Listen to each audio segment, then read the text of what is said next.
topic natin ngayon, overthinking. Isip ng isip. Nako, halos karamihan ng tao siguro, baka majority ng tao nag-overthinking, kakaisip.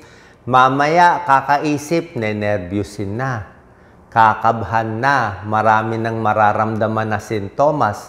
Kala nila may mangyayari na sa kanila. Hindi nila mapigilan, aabot na sa nervyos. Mamaya, magpapanik attack na. Yung pala, overthinking. Magbibigay tayo ng mga tips. Paano maaalis ang overthinking ng mabilis? Kung kaya mo nga in 5, 10, 15 minutes matanggal, malay mo, isa dito sa mga strategy makatulong sa inyo. Pwede. At mamaya, ibibigay ko rin yung mga senyales. 7 signs ng overthinking. So, pag na-feel mo na kinakabahan ka na andar ng andar yung utak mo, ganito gagawin mo. Number 1, limit information intake. Tama na muna yung pasok ng isip. Baka may ginagawa ka na mahirap, di tigil muna. Okay? O basa ka ng basa ng news. May patayan, may gera, may away, may chismis. Huwag mo na dagdagan ng information yung utak mo kasi punong-puno na siya. Okay? Limit. Next, recognize and accept yung overthinking. Sabihin, uy, kinakabahan na ako, nararamdaman ko na itong overthinking ko, sumasakit na ulo ko, so dapat tigil na muna. Okay? Another technique, ito minsan effective makinig lang sa music. Ako, yan ang gusto ko. Nakikinig lang ako sa music. Pag kinakabahan ka, may iniisip kang problema, paulit-ulit, kinig ka lang ng music muna. Open mo ang YouTube o Spotify. So, kalma ka muna for a few mga lumang music. Kasi ang maganda sa music, yung utak mo madadala sa lumang panahon, mawawala yung isip mo sa ninenervyos mo ngayon. Okay? So, music, may tulong yan. Tapos, bukod sa pakikinig ng music, sumabay ka ng kanta, humming or singing, kahit sintonado, walang ikaw lang, kantahan mo sarili mo. Pampalibang yan Tawag dyan, distraction Distraction yan. Imbis na iniisip mo yung problema mo, sa sakit mo, sa anak mo, sa pera mo, sa sitwasyon sa mundo, lahat yan kinakatakot mo. Pag nilibang mo sarili mo, okay na yon. Hindi mo kailangan gawin lahat ng techniques Baka isang technique lang pwede na So, music is good. Isa pa, shake it off. Minsan, physical lang Baka kulang ka lang sa galaw, kaya sumasakit yung katawan mo, kakaisip. Stretch ka lang, lakad-lakad, sipa-sipa paa, walk in place, di ba? Konting stretch. O, shake it off. Pwede na yan. Physical tension O, itigas mo, relax, di ba? Konting stretch, di ba? So, konting exercise, baka mawala na yan. Cool, para gumanda circulation mo. Okay? Meron din yung iba, tapping technique. Ito. Tawag nila to EFT, Emotional Freedom Technique. Yung ganito tapping technique. Masarap kasi yung minamassage, kaya yung iba tinatap. Uso yan tinatap mo dito. Tapping technique, parang nagre-release ng mga good hormones Kaya yung mga bata, di ba, pag umiiyak, di ba, kinakalma mo siya. Nakakalma siya nagre-release di ba? Tapping technique. Pwede yan. Pag nag-overthinking, pwede rin gawin mo, tumawag ka sa kaibigan mo. Tawagan yung nanay, asawa, anak, para hanap ka ng support. Pwede rin yan. Next, hanap ka ng safe space. Di ba? Saan ka ba pinaka-relax na space? Doon ka muna. Another technique, focus on breathing. Pag nag-overthinking, usually hinihingal yan. Kinakabahan siya. So, hingal lang, relax ka lang, isipin mo lang muna yung mga magagandang bagay kung kaya mo. Another technique, inom lang ng maraming tubig. Okay? May mga pagkain pamparelax. Una-una, tubig, di ba? Pagkabado. Tubig, punta ka sa banyo, ihi, pag-relax. Pag ihi mo, marirelax ka, inom na naman ng tubig. Pwedeng warm water, pwedeng chamomile tea, pwede yan. Yung iba, pamparelax nila, saging. Magandang pamparelax ang saging. Saging, may tryptophan yan, nagiging serotonin yan, pampasaya. Yung iba, ice cream, pero tataba tayo. Dark chocolate, baka matumaba tayo. So, yan na lang, mga saging, tubig, pamparelax. Okay? Pag may negative thought, palitan mo ng positibo. Okay? Pilitin mo magsaya. Pag gising mo, bad mood ka. Kaya bad mood ako ngayon, di ba? Inis ako, dami ko iniisip. So, pilitin mo, trabaho pa rin. Hilamos pa rin, toothbrush pa rin, balik ka pa rin sa trabaho, pilitin mo, gising-gisingin mo sarili mo. Pilitin mo tumawa, pilitin mo umayos, kasi nga, stage lang yan eh. Parang circadian rhythm yan eh. May araw talagang bad mood, may araw talagang good mood. So, dapat steady lang tayo. Okay? Steady lang. At pwede mo bigyan ng oras sarili mo. Isang oras lang ako mag-overthink.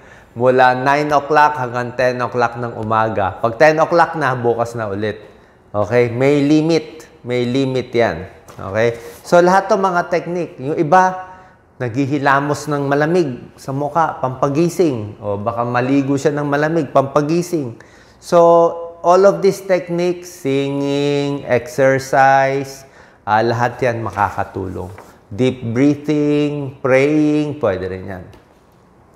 Paano mo malalaman na nag-overthink ka? 7 senyales. Okay? Ano ang 7 senyales? Number 1, repetitive thoughts. Ulit ng ulit yung iniisip mo. Repetitive thoughts, sign 1. Number 2, excessive analysis. Analysis, naging paralysis. Isip ng isip, analyze ng analyze, wala naman solusyon. Number 3, you cannot make decision. Hindi ka pa rin makadesisyon. Kahit isip ka ng isip, kahit analyze ka ng analyze. Kasi nga parang baga sa computer, parang nabavirus yung utak natin, nasisira eh. So, ayaw na hindi na makadecide. Number 4 sign ng overthinking, negatibo na. Negative thoughts na pumapasok. Parang malulugi, mamalasin, puro negative outcome na naiisip. Number 5, perfectionist ka pa rin. Pipilitin mo, dapat perfect ito. Talaga mag-overthink ka kasi wala naman talaga makaka-perfect lagi. Number 6, sign ng overthinking, may sintomas ka na. Ibig sabihin, may hingal na, masakit na likod, sumasakit na antiyan, sumasakit na ulo. So, kakaisip mo, sumasakit na leeg, meron ng sintomas, makabog na ang dibdib. So, may physical signs na ibig sabihin, overthinking na talaga. Papunta na sa panic at nervyos. And number 7, sign ng overthinking, you cannot let go. Hindi mo maiwan yung iniisip mo ulit ng ulit ng ulit. Okay? Okay magplano, wag lang sobrang plano. So, naturo ko na sa inyo mga techniques. Meron ding mga gamot. Siyempre, may gamot na binibigay ang doktor. Pwede magpa-psychologist, psychiatrist, merong mga antidepressant binibigay para sa nervyos, may binibigay mga lorazepam, alprazolam, pero mahirap to mareseta. Meron ding mga beta blockers, mga metoprolol, propranolol, pampabagal ng tibok ng puso, may tulong din to, pamparelax. Pero basically, parang ituloy mo lang yung trabaho mo eh. Mamaya, aayos din yan eh. So, pag bad mood ka, i-ride mo lang. I-ride mo lang, mamaya, go good mood ka. Diba?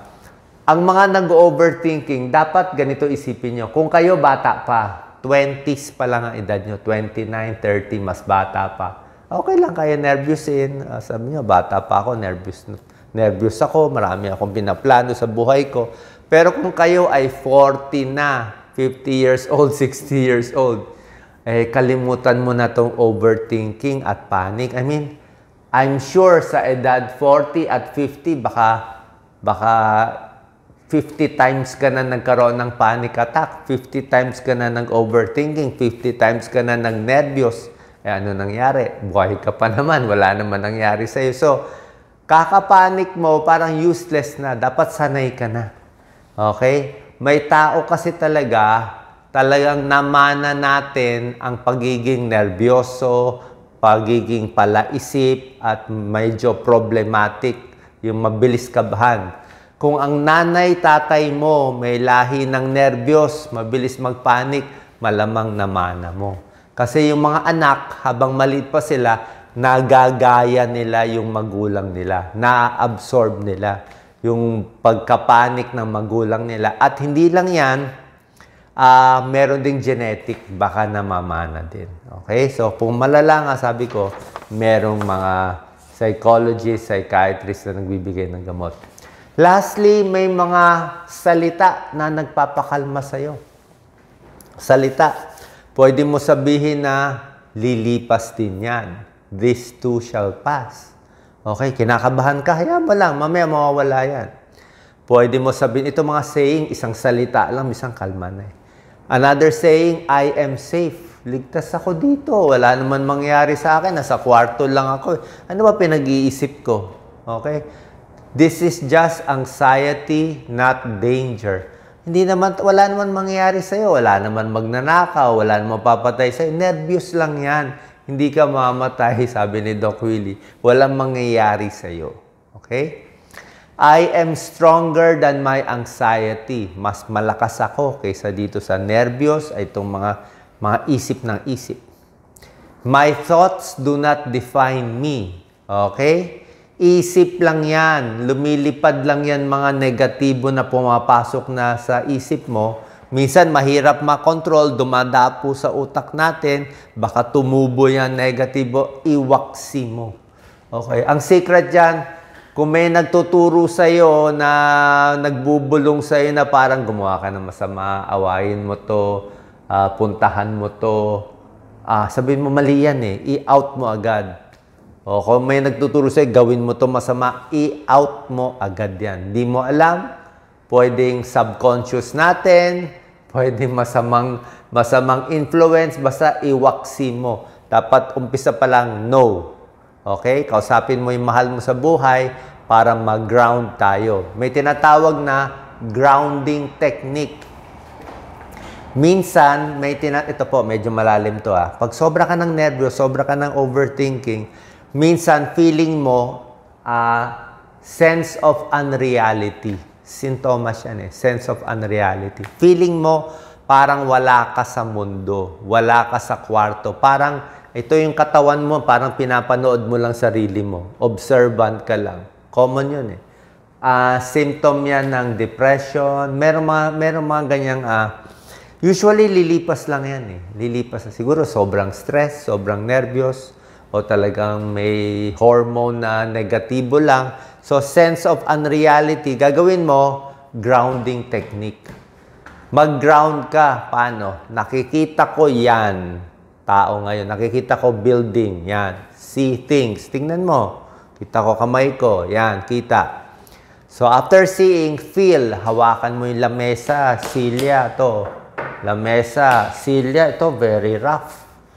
Magaspang. So, nafe-feel ko to. So, pumapasok sa brain, ito, nafe-feel ko siya, texture niya, see? Nakikita ko to. Naririnig ko yung MRT, yung kotse, may nagpupukpok dyan. So, naririnig ko siya, nakikita ko, nafe-feel ko to, nandito ako ngayon, nag-ground mo yung sarili mo. Imbes na kung saan-saan umiikot yung utak mo, parang nananaginip ka, naka-ground ka. Grounding technique. Okay? Breathe in, breathe out. I am not alone. Sabihin mo, halos lahat ng tao ganito nararamdaman. I have been through this and I survived. So, nagawa ko na to. Dumaan na yung mga nervyos at overthinking. Wala naman nangyari sa akin Tsaka, lastly na lang, bigyan ko kayo konting good news.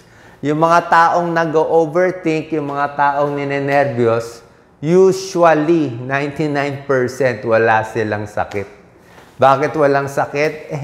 Puro nervyos lang iniisip nila Bakit? Kasi nga, sa nervyos nila, ang dami nilang nararamdaman, usually wala. Bakit? Yung mga taong may nervyos, usually walang bisyo, maingat, mas matatakotin, mas maingat sila, okay nga yan Parang ready ka lagi kang red alert, lagi kang nakabantay sa sarili mo. So, yan lang po. Maging healthy, manood tayo sa mga tips ni Doc Willie at sana, tuloy lang yung buhay.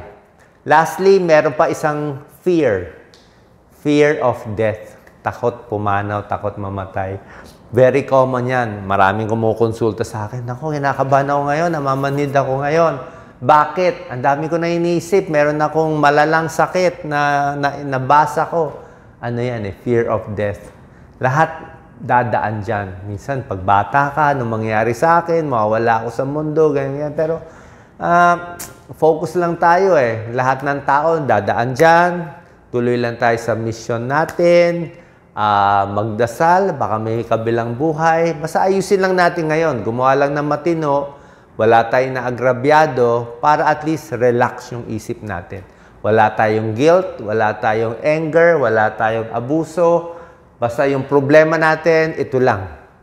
Paano mabuhay at kung may konti kayong extra money, paano tumulong sa kapwa. Sana nakatulong tong video natin para malabanan ang overthinking, matanggal ng mabilis. Kung kaya tanggalin in 5 to 10 minutes, mas maganda po. God bless.